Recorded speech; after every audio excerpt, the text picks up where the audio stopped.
Salam sehat, salam berpikir kritis, saudara-saudara sekalian. Mari coba kita lihat kasus yang kemarin terjadi di tanah Papua, khusus di Sorong, tapi kemudian itu juga terjadi di Manokwari.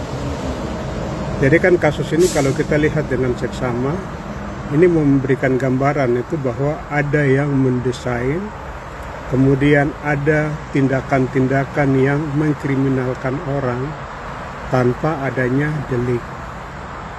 Nah, misalnya kita masuk yang ke poin 2. Jadi siapa itu sih sebenarnya yang mendesain itu? Atau siapa sih sebenarnya orang yang mengenakan pasal-pasal padahal itu tidak ada delik? Nah, ini kan biasanya itu kan penegak hukum. Bukan penegak hukum sih, mereka tidak masuk dalam kategori penegak hukum karena mereka ini masuk dalam kategori orang-orang yang selalu mengkriminalkan orang-orang yang bicara tentang kebenaran. Kenapa mereka itu disebut sebagai orang-orang kriminal? Karena mereka itu rajin memberikan delik-delik yang tidak berkesesuaian.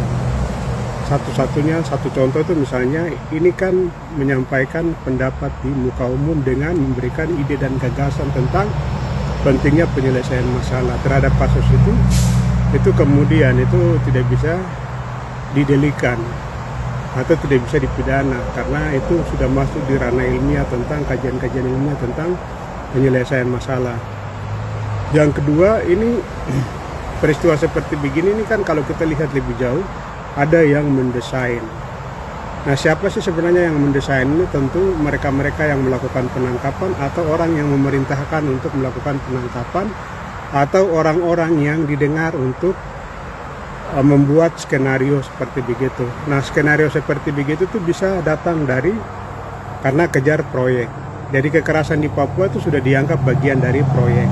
Mengenakan pasal-pasal kriminal itu juga pasal-pasal yang dikriminalkan, misalnya yang mengkriminalkan orang sembarang-sembarang itu juga kan bagian dari bagaimana mereka kejar target proyek.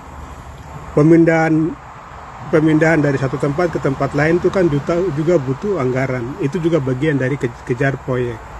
Karena misalnya kalau alasan pemindahan itu tidak terpenuhi, terus kenapa dipaksakan?